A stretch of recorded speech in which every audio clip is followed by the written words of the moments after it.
Tentu pada saat itu dikasih pelatihan, diisi otaknya, diperbaiki karakternya supaya apa? Sama visi misinya Pak Prabowo. Silakan kau dekat dengan Pak Menteri, tapi jangan kau rusak Pak Menteri. Kalian kalau jadi pejabat, jadilah rahmatan lil alamin. Kalian kalau jadi pengusaha, silakan tapi jangan kau rusak ekonomi Indonesia. Kalian kalau jadi netizen pengamat, boleh kau tidak senang sama seseorang, tapi tetap cintai Republik Indonesia. Kau menjadi menteri ada batasnya, tergantung presiden. Kalau presiden sudah tidak senang, ya wabillahi taufiq wal hidayah.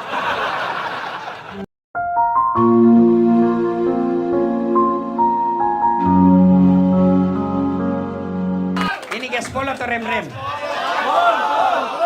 Kalau saya gas rem. Ya, kan? Itu Bapak, saudara-saudara sekalian, teristimewa yang kita hormati, Sahibul Bait, mantan ketua HIPMI, yang insya Allah dimuliakan dan dirahmati Allah Subhanahu Wa Taala. Saya lebih senang panggil Bung Bahlil. Ketika selesai dilantik Bapak Prabowo, seluruh yang merasa dirinya dekat dengan Pak Prabowo dan merasa dirinya berhak jadi menteri, siap semua ditelepon. Ya kan? Menunggu telepon. Ternyata yang merasa tidak semua ditelepon. Terbatas yang ditelepon. Lalu diteleponlah mereka yang dianggap layak menemani Pak Prabowo jadi menteri. Salah satu di antaranya Bung Bahlil. Jangan terlalu cepat gembira. Tenang dulu. Nah. Sudah itu, maka dikumpul mereka, dikasih baju tentara. Sudah itu, tentu pada saat itu dikasih pelatihan, diisi otaknya, diperbaiki karakternya supaya apa? Sama visi misinya Pak Prabowo. Apakah hebatnya pada saat dia dilatih? Apakah dia berprestasi pada saat dia dilatih di tempat itu? Tentu bukan. Selesai Pak latihan, kau amalkan itu pelatihanmu. Begitu juga Ramadan. Allah tidak semua panggil. Tidak Allah katakan ya ayuhan nas, wahai manusia. Allah katakan ya ayyuhalladzina amanu, orang yang beriman. Makanya jangan heran ada orang Islam mengaku beriman tadi tidak puasa. Kenapa? Menunggu telepon tidak ditelepon. Iya, mengaku beriman belum gampang. Tapi yang susah diakui oleh Allah sebagai orang beriman. Nanti Allah tanya, kalau kau beriman, kenapa begini caramu menteri? Kalau kau beriman, kenapa orang berjamaah kau tidak datang? Kau enak aja merokok di belakang. Tuh, kau tonje bilang gaspol. Iya toh? Kalau kau beriman, kenapa orang taraweh kau tidak ikut? Iya toh? Iya, bos, dengar dulu bos, dengar dulu. Saya cinta kalian. Kenapa? Saya yakin bapak-bapak ini ikut mewarnai Republik Indonesia. Saya ini kasihan cuma pote-pote di mimbar. Pengaruhnya paling 0,1%. Tapi kalau tuan-tuan sekalian punya pengaruh. Maka kalau saya beritahu yang baik seperti ini, jangan marah. Anggaplah ini bagian kecintaan saya. Ya? Nah, bos, puasa boleh dilakukan selesai Ramadan. Puasa boleh dilakukan selesai Ramadan, namanya Senin Kamis. Kau tidak puasa karena sakit atau musafir, kau boleh ganti. Tapi kalau tidak tarawih kok, bisa kau ganti di bulan Syawal. Kita buat tarawih, gila. Iya toh, Pak Prabowo panggil para menterinya. Untuk apa? Menyatukan visi. Ada tujuannya itu retret. Ada tujuannya, bukan sekedar orang yang di medsos itu kan maha benar netizen dengan segala komentarnya. Ya kan? Ini habis-habisan anggaran. Ya kan? Nah, ada tujuannya. Apa? Menyatukan visi. Tidak bisa jalan pemerintahan Pak Prabowo kalau tidak sama. Menterinya lain maunya, si B lain maunya, maka dikumpul mereka. Begitu juga puasa. Ini pelatihan, retret namanya. Ramadan ini pelatihan. Kalau ada orang rajin sholat Ramadan, tidak spesial bos, memang tampaknya. Kalau ada orang pergi umroh, 24 jam ibadahnya baik, memang situasinya harus begitu. Tapi Ramadan ini, lihat nanti efeknya setelah kau Ramadan. Puasa itu pengendalian hawa nafsu, pengendalian, kalau definisi fikihnya itu puasa, tidak makan, tidak minum, tidak berhubungan badan secara sengaja. Kalau tidak sengaja tetap sah. Kamu, misalnya Pak Menteri kan pagi-pagi terbiasa sarapan. Habis 1 mangkok coto. Nah bilang ajudan, tapi Pak Menteri puasa. Astagfirullah. Rezekimu. 1 mangkok itu rezekimu. Siang lagi lupa lagi, cambuk lagi. Pak Menteri, rezekimu selama kau lupa. Begitu juga kalau Bapak berhubungan badan secara tidak sengaja. Tapi kira-kira Pak Menteri tidak mungkin tidak sengaja. Masa buka baju tidak sengaja. Dia bilang hilap kau Ustaz. Tidak mungkin. Dihipnotis kah? Ya, tidak mungkin. Nah, kalau sekedar itu saja bos. Sekedar itu saja kau tidak makan, tidak minum, tidak berhubungan badan. Binatang juga puasa. Makanya itu Al-Baqarah selanjutnya agar Allah membedakan kalian dengan binatang. Ada binatang puasa? Ada. 1, ular. Puasa itu. Kapan itu ular puasa? Ketika dia ganti kulit. Tidak makan, tidak minum, tidak berhubungan badan. Tapi celakanya selesai ganti kulit tetap jadi ular. Iya toh? Ada orang sebelum puasa penipu. Suka cari-cari muka depannya Pak Menteri. Ini yang banyak rusak Pak Menteri itu. Penjilat. Biasa iya mau bos. Kau sekolah tinggi-tinggi pengusaha. Kau punya anak diangkat martabatmu oleh Allah. Masa depan pejabat kau rendahkan wibawahmu. Biasa iya mu, teman saja. Itu namanya jabatan, jangan membuat kau gila. Ada masa jabatanmu itu pasti habis. Presiden saja Pak Jokowi 10 tahun, mana sekarang? Iya toh. Biasa iya saja bos, biasa mau kau hidup ini. Ya, nah sudah. Ada lagi binatang yang puasa? Ada. Apa? Ulat. Itu dia puasa. Coba itu ulat, kasih daun, semua dia makan. Serakah. Itu ulat kalau kasih daun dia habisi semua daun. Tapi hebatnya ketika dia jadi kepompong. Tidak makan, tidak minum, tidak berhubungan badan. Tapi yang luar biasa setelah jadi kepompong dia jadi apa? Jadi kupu-kupu. Kalau puasanya ular nyanyinya apa? Aku masih seperti yang dulu. Hai Pak Cetong, lagu angkatan 80. Tapi kalau kepompong apa lagunya? Persahabatan bagai kepompong merubah ular menjadi kupu-kupu. Coba lihat itu kupu-kupu. Itu ulat semua dia makan. Tapi setelah jadi kupu-kupu, subhanallah, dia selektif. Apa dia makan? Bukan lagi. Tapi apa dia makan? Intisari daripada bunga. Yang paling bagus itu. Tapi apa dia rusak? Tidak. Dia ambil saripati bundanya, tapi dia cabut, tidak ada ranting yang patah, tidak ada bunga yang rusak, tidak ada dahan yang jatuh. Silakan kau jadi Menteri ESDM, tapi jangan rusak lingkungan.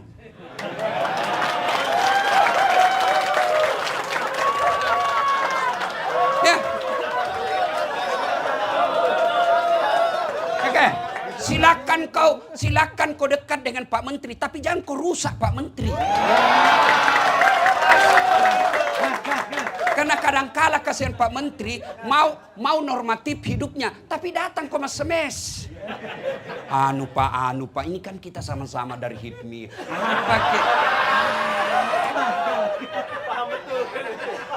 Jangan kau rusak, kau bersyukur ada orang HIPMI yang jadi menteri. Jangan kau rusak citra HIPMImu hanya karena kepentingan pribadimu. Itu yang disebut dia ambil saripati madu, tapi dia tidak rusak itu bunga. Silakan kau dagang, silakan kau ikut pilkada, tapi jangan kau rusak lingkungan, jangan kau rusak mentalnya orang. Mau kau jadi kepala daerah silakan, tapi jangan kau bagi-bagi uang. Coba, apalagi silakan kau jadi caleg, tapi jangan kau nyogok. Serangan fajar, Nabi bilang bukan serangan fajar Ustaz, ini sedekah subuh. Jantung gua kalah-kali agama. Iya kan? Nah, coba lihat. Setelah dia isap itu saripati madu, dia pindah ke bunga lain. Tapi hebatnya setelah dia pindah, dia tidak rusak yang dia tinggalkan. Tapi apa? Dia bawa kemakmuran bagi yang dia datangi. Itu yang disebut penyerbukan.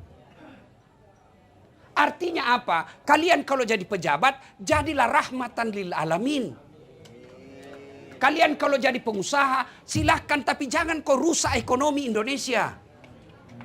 Kalian kalau jadi netizen pengamat, boleh kau tidak senang sama seseorang, tapi tetap cintai Republik Indonesia.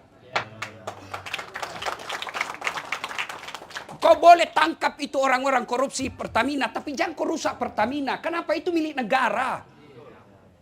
Itu yang disebut menjadi rahmatan lil alamin. Inilah makna dari hadis Nabi, hairun nas anfa'uhum linnas. Sebaik-baik manusia adalah yang paling banyak manfaatnya buat orang lain.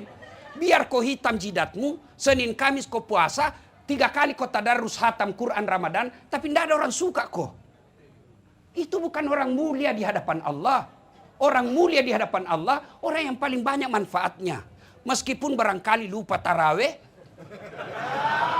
tapi semua yang pulang ini dapat amplop.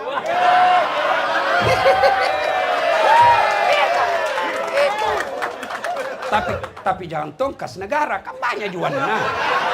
Iya toh. Dan demi Allah, tidak ada orang bangkrut karena berderma. Tidak ada, Pak. Saya mewakili aspirasimu semua. Ya kan? Nah, sudah. Maka dikumpul kita itu Pak Menteri, dikumpul menyatukan visi misi. Nah, visi misi puasa ini ada. Bukan sekedar menahan makan, minum dari ruangan badan. Tapi apa? La'allakum tattaqun. Agar kau menjadi orang takwa. Allah tidak mengatakan kau pasti bertakwa. Agar itu ada 2 peluang. 1 bertakwa, 2 gagal. Makanya disebut agar. Allah tidak mengatakan pasti kau bertakwa. Tidak seperti ketika Allah katakan, ud'uni astajib lakum. Berdoa kau kepadaku, pasti saya kabulkan. Tapi puasa Allah katakan, agar kamu bertakwa. Apa itu takwa? 1. Takwa itu menurut bahasa Arab, takwa itu takut. Artinya takut. Ingat, takut kepada hamba, sesama makhluk beda dengan takut kepada Allah. Kalau takut kepada sesama hamba, takut sama makhluk, kita jauhi. Bapak takut sama polisi, jangan terlalu jauh. Jangan juga terlalu dekat. Ya? Ya kan? Nah, Bapak takut sama ular, jauhi ular. Ya kan? Tapi kalau takut kepada Allah, beda. Dekati Allah. Dekati. Nah, inilah Ramadan saatnya mendekatkan diri kepada Allah. Caranya, silakan ambil porsi masing-masing. Anda yang bisa ngaji, silakan ngaji.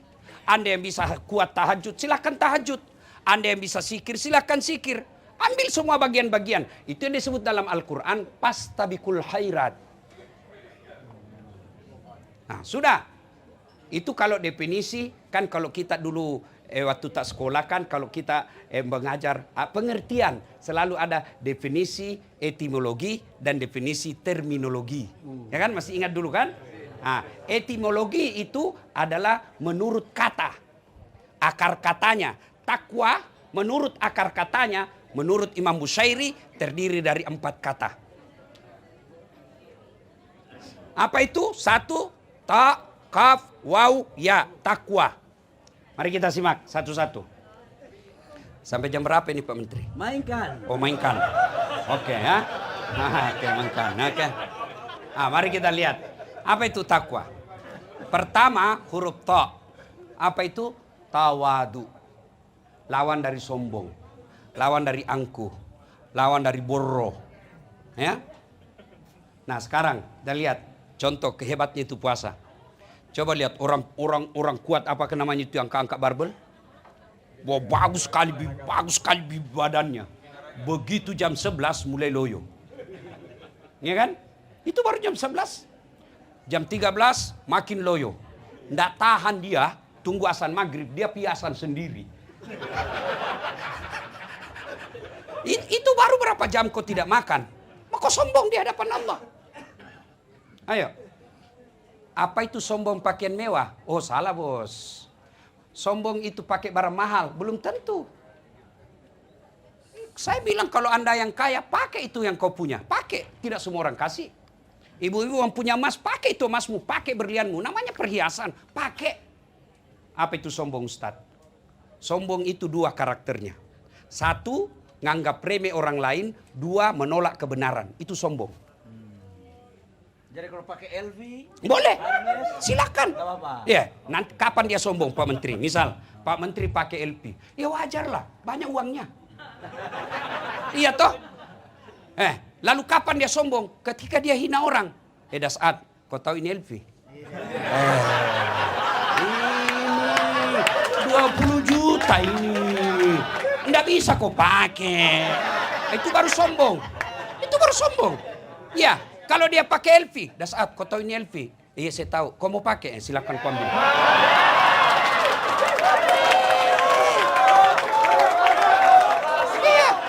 Iya, enggak dilarang. Ya, silakan pakai. Kapan? Bapak-bapak pakai baju krokodil, cap buaya. Yang katanya kalau asli buayanya menghadap ke dalam, kalau palsu menghadap keluar. Dia kepalanya menghadap buaya darat. Iya kan? Kapan sombong? Ketika kau Dasat, ini krokodil di Singapura ini. Enggak bisa kau beli kau. Itu baru sombong. Nganggap remeh orang lain. Itu Abu Lahab, dia tahu Nabi orang baik. Dia tahu apa yang disampaikan Nabi benar. Tapi dia tidak mau terima. Kenapa? Karena dia bilang apa? Muhammad anak baru kemarin. Bani Hasim, suku saya lebih tinggi. Abu Lahab bilang, kenapa kemanakanku? Saya lalu om nak angkat. Dia sombong. Kenapa? Dia menolak kebenaran. Nganggap remeh orang lain. Jadi selama bapak pakai barang mahal, tidak menolak orang lain, silakan. Tidak meremehkan orang lain. Yang penting kamu mampu. Mau kau pakai, tapi kau curi uang negara, bukan cuma sombong, kau perampok. So, apa yang menyebabkan orang datangnya sombong kata Nabi? Satu, tambahnya jabatan. Yang tadinya dari Papua. Yang kau lihat Pak Menteri. Saya Pak Menteri di mimbar ini saya mengaku Bapak orang hebat. Iya Pak. Terlepas dari kontroversi, orang dengki, orang jago Pak. Bisa jadi menteri. Nggak diperhitungkan dulu, tapi bisa jadi menteri. Lebih dari 10 tahun. Terlepas ada kontroversi, masing-masing semua orang mau. Ketua Golkar pula. Tapi jangan membuat kau sombong. Kenapa? Ada batasnya. Iya kan? Kau menjadi menteri ada batasnya. Tergantung presiden. Kalau presiden sudah tidak senang, ya wabillahi taufiq wal hidayah. Iya toh. Kau jadi menteri, tiba-tiba di reshuffle, masih mau pakai lambang menteri, lewat di pasar, Nabi bilang astagfirullah sakit. Apa yang kita mau sombongkan? Yang kedua, penyebab datangnya sombong, bertambahnya ilmu. Termasuk ustadz. Peluang punya sombong, iya. Ada ustadz sombong, ada. Banyak. Ciri-cirinya, tidak mau menerima perbedaan. Apa yang mau disombongkan? Seperti saya ini penceramah. Mau sombong? Enggak. Jangan. Kenapa? Saya bisa jago ceramah karena ada penontonku. Bayangkan kalau saya ceramah di sini 2 jam berapi-api. Enggak ada penonton.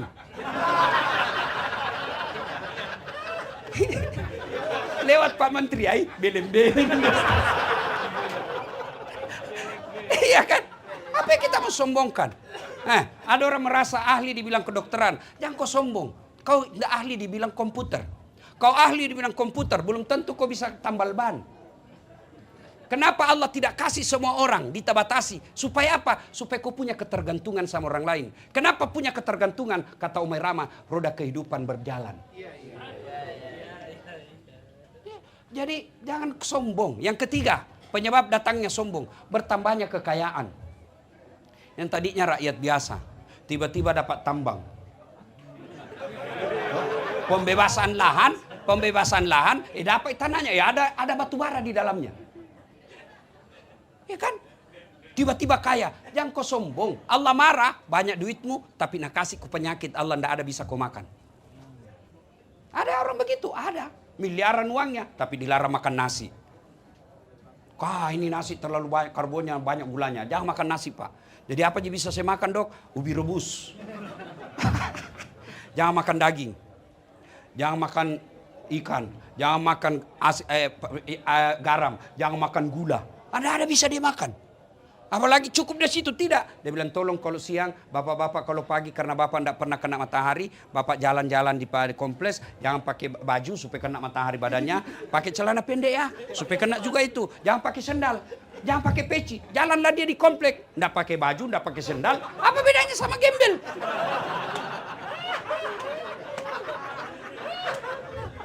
Jangan ketawa, saya serius ini. Nah, yang keempat. Bertambah sebab datangnya sombong, yaitu bertambahnya popularitas, makin terkenal. Jangan sombong, semua ini ada batasnya. Ya, ada manusia, Pak, semua dimiliki yang 4. Dialah pejabat tinggi, raja, cakep, terkenal, bahkan elektabilitasnya paling tinggi sedunia. Namanya Firaun. Oh, paling tinggi elektabilitasnya itu. Biar non-muslim kenal juga, biar orang Amerika kenal juga, cuma namanya Ramses II. Iya kan? Tapi karena dia sombong, Allah ponis dia haram masuk surga. Kalau kita, bos, masih 50-50. Bisa masuk surga, bisa juga masuk neraka. Firaun sudah diponis, tidak boleh dia masuk surga. Kalau kita masih ada harapan. Apa cukup sampai di situ keinginan Firaun? Tidak. Allah hinakan Fir'aun. Sampai detik ini tidak ada satupun orang HIPMI mau kasih nama anaknya Fir'aun.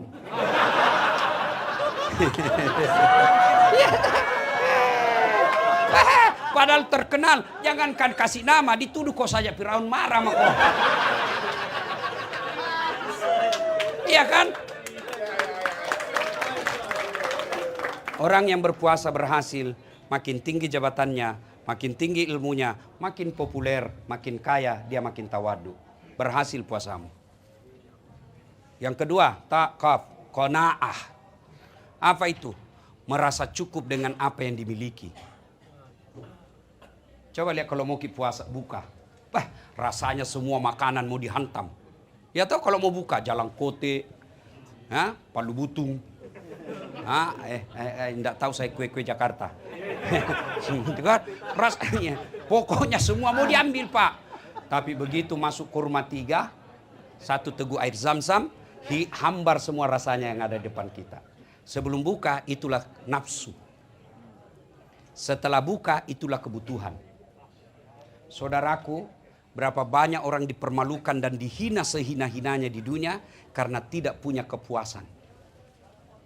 Saya kalau lihat orang kaya, pejabat, masih korup, saya bilang, apa pila gitu? Kau punya ajudan, nggak pernah ada orang disakiti. Musuhnya pun hormat sama beliau. Ahlaknya baik, ibadahnya sampai bengkak betisnya kalau sholat sunnah. Tapi apa dia pernah merasa miskin? Tidak. Padahal pernah suatu ketika 3 hari 3 malam tidak makan sampai Hasan Husain pucat gara-gara cucunya tidak makan. Itu Nabi, bos, Nabi. Lalu kenapa kita banyak utang? Kenapa kita banyak proposal kiri kanan sampai hilang kita punya harga diri? Karena kau tidak merasa syukur dan puas dengan apa yang kamu miliki. Tidak mungkin Allah ciptakan seorang hamba manusia tanpa Allah sertakan rezeki dengannya.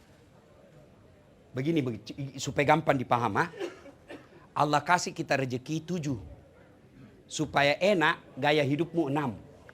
Masih ada sepingmu 1. Tapi yang jadi masalah, Allah kasih kau 10, gaya hidupmu 15. Akhirnya pinjol. Ya baik kalau kau sendiri berutang, tapi kau datang kasih susah Pak Menteri. Minta apa kek Pak, di situ bisa penunjukan langsung apa kek apa. Dan kau merusak. Ya, bersyukur dengan apa yang kita miliki, pasti kaya. Yang ketiga, taqaf, wow. Apa itu? Wara. Apa itu wara? Mampu menjaga dirinya dari hal-hal subhat. Apa itu subhat? Bahasa politiknya main 2 kaki. Abu-abu. Nggak jelas warnanya. Ini biasanya banyak kalau pilkada.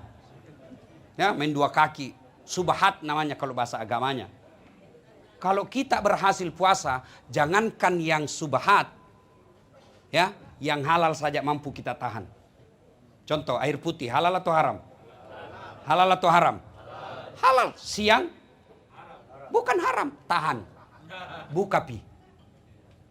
Istri di rumah halal atau haram? Halal. Jam 12 siang? Tahan. Buka pi. Boleh kau pakai buka puasa. Boleh. Tapi kalau kira-kira 30 tahun maka sama bos. Tenamo. Dicoli-coli ya.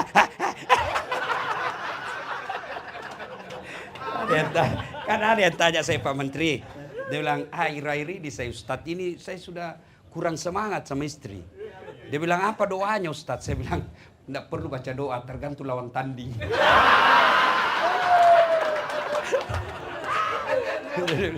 Dia bilang, Ustadz, ada lagi yang tanya saya Pak Menteri, Ustadz, apakah doanya itu supaya berani hadapi istri? Saya bilang, kalau ada doanya itu saya tidak kasih, kok saya nggak malu.